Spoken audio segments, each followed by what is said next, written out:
नमस्कार, जय हिंद साथियों। रीट एग्ज़ाम 2021 हेतु सामाजिक अध्ययन की जो अपनी मैराथन सीरीज चल रही है उसमें आज हम बात करेंगे राजस्थानी भाषा व साहित्य के जितने भी प्रश्न बनेंगे उनकी।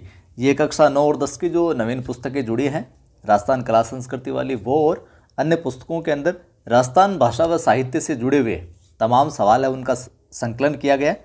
तो वीडियो को लाइक शेयर कर दीजिए। आप अगर आप कविताओं में मोटिवेशनल वीडियो देखने में रुचि रखते हैं तो मेरा दूसरा चैनल भी है आदि की आवाज़ नाम से, उसको भी आप सब्सक्राइब कीजिए और वहाँ पर कविताएं वगैरह मोटिवेशनल वीडियो वगैरह देखिए।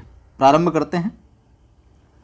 पहला सवाल है, विक्रम संवत 835 में उद्योतन सूरी द्वारा लिखित कुवलयमाला में वर्णित देशी भाषाओं में मरु भाषा को भी सम्मिलित किया गया, जो पश्चिमी राजस्थान की भाषा थी। कुवलयमाला में कुल कितनी देशी भाषाओं का वर्णन है? 10, 15, 18 या 20? तो कितनी भाषाओं का वर्णन मिलता है? 18 भाषाओं का। फैक्ट देखिए, राजस्थान की भाषा के लिए राजस्थानी शब्द का प्रयोग जो है सर्वप्रथम जॉर्ज अब्राहम ग्रियर्सन ने 1912 ईस्वी में लिंग्विस्टिक सर्वे ऑफ इंडिया में किया। मारवाड़ी, मेवाड़ी, ढूंढाड़ी, मेवाती, हाड़ौती, इन सब का ये जो सब हैं वो राजस्थानी भाषा की क्या है? उप बोलियां हैं। अगला अपना सवाल है, राजस्थानी भाषा के विकास के संबंध में कितनी अपभ्रंश भाषाओं का उल्लेख किया जाता है? 3, 4, 5 या 6? तो उत्तर क्या हो जाएगा? 3 का। इसमें शोरसेनी अपभ्रंश, नागर अपभ्रंश और मरु गुर्जरी अपभ्रंश। ठीक है, देखिए आगे। इसमें सबसे जो उचित मत है वो मरु गुर्जरी अपभ्रंश का है, जो लगता है, ऐसा माना जाता है राजस्थानी भाषा के विकास में। सवाल है अपना, डॉक्टर ग्रियर्सन ने राजस्थानी बोलियों को कितने वर्गों में बांटा है? 6, 8, 7, 5? उत्तर हो जाएगा 5। ठीक है, देखिए कौन कौन से। मुख्य रूप से राजस्थानी बोलियों को 2 भागों में बांटा है वैसे ग्रियर्सन ने, तो 5 में, और मुख्य रूप से 2 में राजस्थानी भाषाओं को बांटा जाता है, जिसमें पश्चिमी राजस्थानी हो गया और पूर्वी राजस्थानी। पश्चिमी राजस्थानी में मारवाड़ी, मेवाड़ी, बागड़ी, शेखावाटी। पूर्वी में ढूंढाड़ी, हाड़ौती, मेवाती, अहिरवाटी या राठी आती है। सवाल है, मारवाड़ी बोली के प्रमुख क्षेत्र हैं जोधपुर, बीकानेर, नागौर, बाड़मेर, जैसलमेर, पाली, शेखावाटी या सभी? उत्तर हो जाएगा ये सभी के सभी। बात करें फैक्ट में तो मारवाड़ी की उपबोलियों में थड़ी, गोड़वाड़ी। मेवाड़ी बोली के क्षेत्रों में बात करें तो उदयपुर, चित्तौड़, राजसमंद, भीलवाड़ा। वहीं ढूंढाड़ी बोली के बात करें हम तो प्राचीन ढूंढाड़ प्रदेश आमेर रहा है, और इस बोली की सबसे बड़ी विशेषता है 6 शब्द। 6 शब्द का प्रयोग गुजराती प्रभाव को इंगित है जो करता है। कोड़े जाओ 6, काय करे 6। प्रमुख क्षेत्र की बात करें तो जयपुर, दौसा, बगरू और दूदू। उपबोलियों की बात करें इसकी हम तो तोरावाटी, राजावाटी और नागरचाल। आगे बढ़ते हैं। हाड़ौती बोली से संबंधित क्षेत्र है कोटा, बूंदी, झालावाड़, बारां, सभी। तो हाड़ौती बोली का क्षेत्र कौन सा हो जाएगा? सभी। यह हाड़ौती क्षेत्र है जो वहाँ पर बोली जाने वाली बोली हाड़ौती बोली, और इस बोली में भी 6 शब्द प्रयुक्त होता है। मेवाती बोली में बात करते हैं तो यह भरतपुर व अलवर में बोली जाती है। कौन सी? मेवाती। भरतपुर के आसपास इस पर ब्रज भाषा का प्रभाव भी देखा जाता है। बात करते हैं वागड़ी बोली के अंदर आगे हम तो बांसवाड़ा, डूंगरपुर क्षेत्र है इसका। मालवी की बात करें तो प्रतापगढ़ में बोली जाती है। उपबोलियाँ इसकी रांगड़ी व निमाड़ी। शेखावाटी बोली की बात करें तो राव शेखा के नाम से शेखावाटी कहलाया यहाँ का क्षेत्र। प्रमुख क्षेत्र में बात करें चूरू, झुंझुनू, हनुमानगढ़, सूरतगढ़ और गंगानगर। राजस्थानी साहित्य की बात करते हैं अब। तो राजस्थानी साहित्य की इतिहास परंपरा को हम कितने भागों में बांट सकते हैं? 3, 4, 5 या 6? उत्तर हो जाएगा ब 4 भागों में। और साथियों, ये यकीन मान के चलिए, आप शेयर करें या ना करें, अगर करेंगे तो अपना ये चैनल आगे बढ़ेगा और साथियों की मदद हो पाएगी। यहाँ पर जो ये सीरीज़ है शाम को 8 से 9 के बीच में जो अपलोड होती है SST की सीरीज़, अगर इन तमाम सवालों को आपने अच्छे से कर लिया विद फैक्ट के साथ में, तो SST के अंदर 60 में से 50 प्लस यकीनन यहाँ से सवाल आ जाएंगे। तो आप ये यकीन कर सकते हैं। ज़्यादा से ज़्यादा मित्रों को शेयर किया करें। इस सारणी के द्वारा समझ सकते हैं हम, काल है, प्रकृति प्रवृत्ति परक है और काल क्रम। प्राचीन काल जो वीरगाथा काल 1050 से 1550 ईस्वी के दौरान रहा। पूर्व मध्यकाल की बात करें, प्रवृत्ति की बात करें तो भक्तिकाल समय 1450 से 1650। उत्तर मध्यकाल श्रृंगार नीति रीतिकाल भी कहते हैं प्रवृत्ति में 1650 से 1850। आधुनिक काल विविध विषयों व विधाओं से युक्त काल 1850 से अद्यतन। बात करते हैं प्राचीन काल या यूँ कहें वीरगाथा काल की महत्वपूर्ण रचना है रणमल छंद, हमीर काव्य, रामरासो, हरिरस। उत्तर हो जाएगा ए रणमल छंद। यह साहब अपने श्रीधर व्यास की रचना है। वहीं वीरता प्रधान काव्यों की प्रमुखता के कारण इस काल को वीरगाथा काल है जो नाम दिया गया। बात करें पूर्व मध्यकाल या भक्तिकाल की प्रमुख रचनाएं हैं मीराबाई के पद, पृथ्वीराज की वेली किशन रुक्मणीरी, माधोदास की रामरासो, ईसरदास की हरिरस व देवयानी, सायाजी झूला की नागदमन या सभी। तो उत्तर हो जाएगा यहाँ पर सभी। ये सभी की सभी रचनाएं जो परीक्षा में पूछी गई कहीं ना कहीं, तो सारी की सारी याद कर लीजिएगा। संतों व भक्तों की रचनाओं की अधिकता के कारण इस काल को क्या कहा गया? भक्ति काल कहा गया। सवाल है अपना अगला, उत्तर मध्यकाल की रघुनाथ रूपक रचना किसकी है? मच्छाराम, राजिया, श्रीधर व्यास या माधोदास? उत्तर हो जाएगा ए मच्छाराम। और यह रचना काव्य शास्त्र से संबंधित है। ठीक है। संबोधन परक नीति रचनाएं बात करें हम तो राजिया रासोर्टा है, ये चक्रिया रासोर्टा, बेरिया रासोर्टा, मोतिया रासोर्टा, ये सभी क्या है? संबोधन परक नीति रचनाएं हैं। किसी को संबोधित करते हुए ज्ञान की नीति वाली रचनाएं हैं इसमें। राजस्थानी गद्य पद्य शैलियों की बात करें, कौन कौन सी शैलियाँ हैं, और वो साथी भी कमेंट करके बताएं जिन्होंने हिंदी के साथ में इंग्लिश लैंग्वेज ले रखी है फर्स्ट रूप में चाहे सेकंड रूप में, तो वो कमेंट करना। जिन्होंने इंग्लिश ले रखी है उसके हिसाब से हम आगे की MCQs की सीरीज चलाने की सोच रहे हैं, तो इंग्लिश के जितने कैंडिडेट होंगे उसके हिसाब से वो चलाएंगे। देशी राज्यों ने अपने सम्मान, सफलताओं व विशेष कार्यों का विवरण जिस रूप में संचित किया वह है ख्यात, वचनिका, वात, जमाल। उत्तर हो जाएगा ए ख्यात रूप में। प्रसिद्ध ख्यात की बात करें तो दयालदास री ख्यात, इसमें बीकानेर के राव बीकाजी से और सरदार सिंह, अनूप सिंह तक का इतिहास है जो वर्णित है। मोहनोत नैणसिरी ख्यात भी प्रसिद्ध है। बात करते हैं वचनिका, संस्कृत के किस शब्द से बना है? वचनों से, वचन, वचना या वचनम? उत्तर हो जाएगा ब। वचनिका एक ऐसी तुकांत गद्य पद्य रचना है जिसमें अंत्यानुप्रास मिलता है। प्रसिद्ध वचनिकाओं में हम बात करें तो शिवदास गांडणकृत, अचलदास खिंचरी वचनिका, खिड़िया जग्गारी, राठौड़ रतन सिंह व हेसदा सोत्री वचनिका, ये प्रसिद्ध वचनिकाएँ हैं। सवाल है वह विधा जिसमें कहने वाला कहता चलता है तथा सुनने वाला हुकारा या हुंकारा देता रहता है।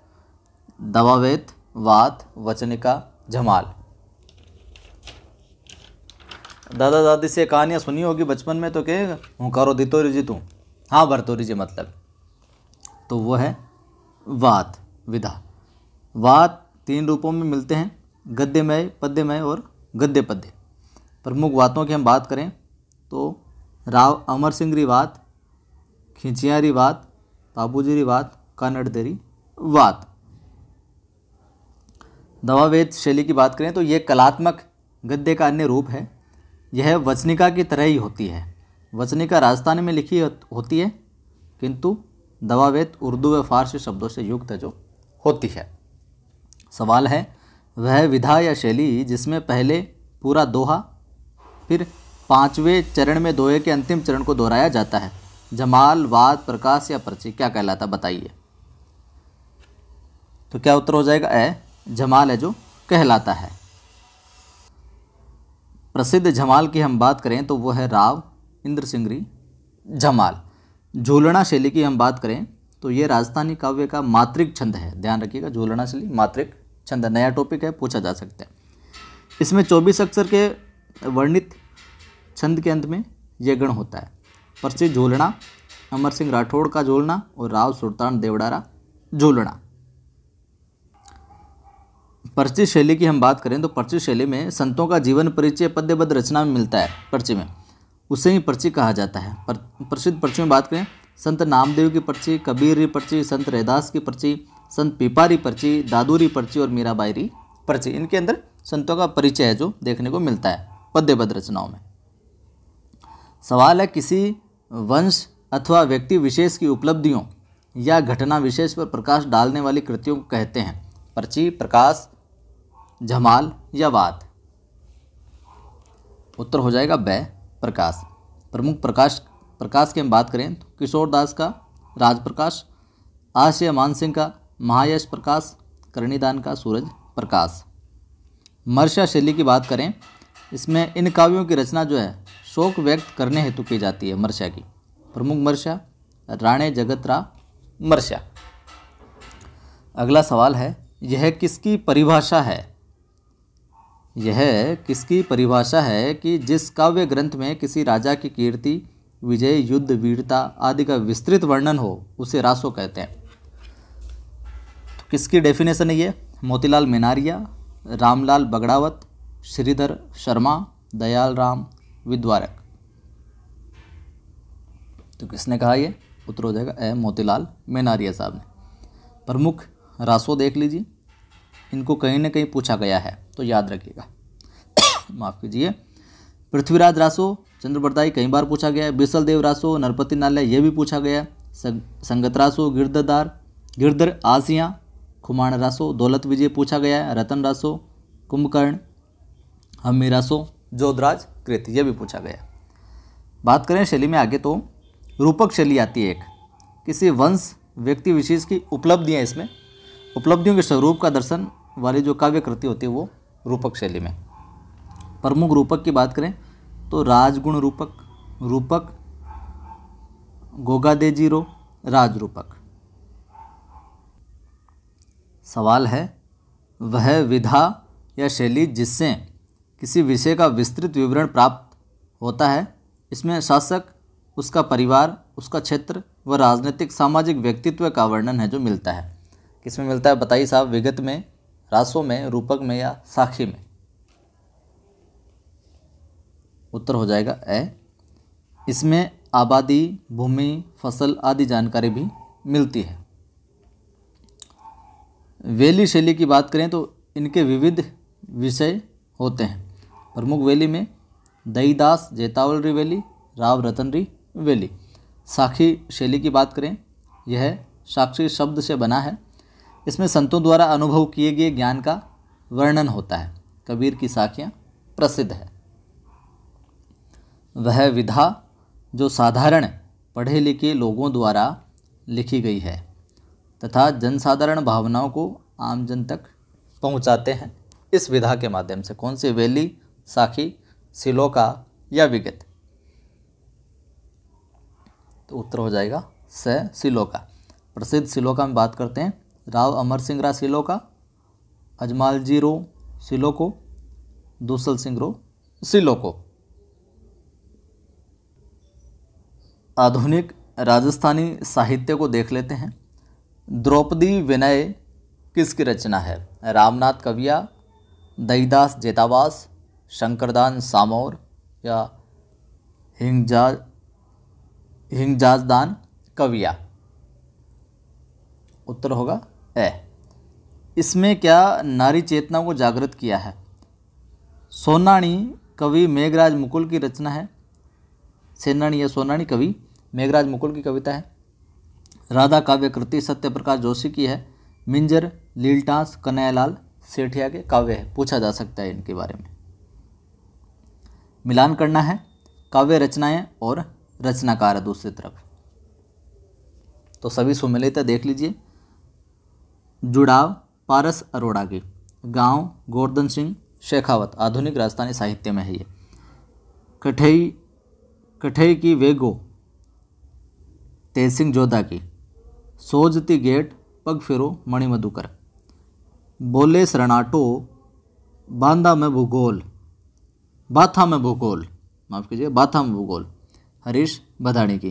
पागी कावड़ मारक चंद्र प्रकाश देवल, रिंद्रोही अर्जुन देव चारण, उतर्यो है आबो मालचंद तिवाड़ी की। सवाल अगला, रोनी लक्ष्मी कुमारी चांडावत की प्रमुख कहानियां हैं।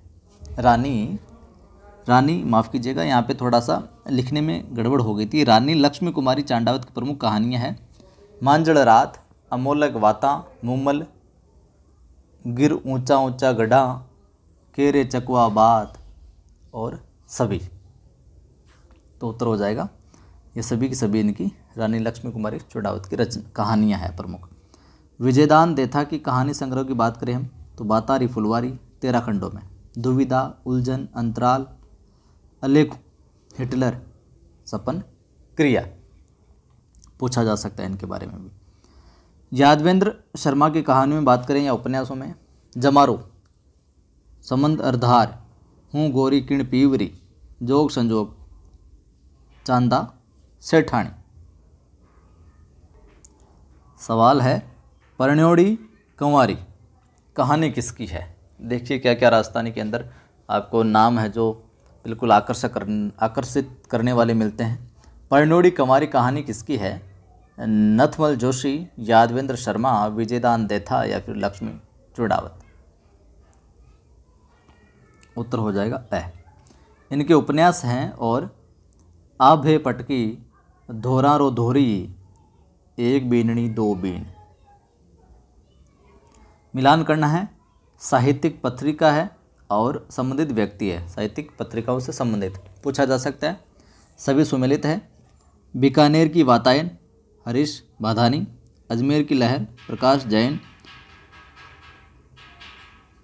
भरतपुर की ओर माफ कीजिए यहाँ पर है भरतपुर की ओर विजेंद्र, कांकरोली के संबोधन कमर मेवाड़ी, अलवर की कविता भागीरथ भार्गव। राजस्थानी साहित्य अकादमी पत्रिका में मधुमती का भी साहित्यिक वातावरण में योगदान देखने को मिलता है। राजस्थानी भाषा की अन्य पत्रिकाओं में बात करते हैं तो बीकानेर की जागती ज्योत पढ़ी भी होगी कई साथियों ने, सत्यप्रकाश जोशी की हरावल, किशोर कल्पनाकांत की ओलियों, कवि चंद्र सिंह की मरुवाणी और नालिनी उपाध्याय की मधु माधवी। तो ये थे अपने राजस्थानी भाषा और साहित्य के सवाल। वीडियो आपको अच्छा लगा तो लाइक कर दें, कमेंट करके बताएं और पहली बार देख रहे हैं तो सब्सक्राइब करके घंटे के निशान को क्लिक कर लेना ताकि आने वाली वीडियोज़ की सूचना आपको मिलती रहे। फिर मिलते हैं।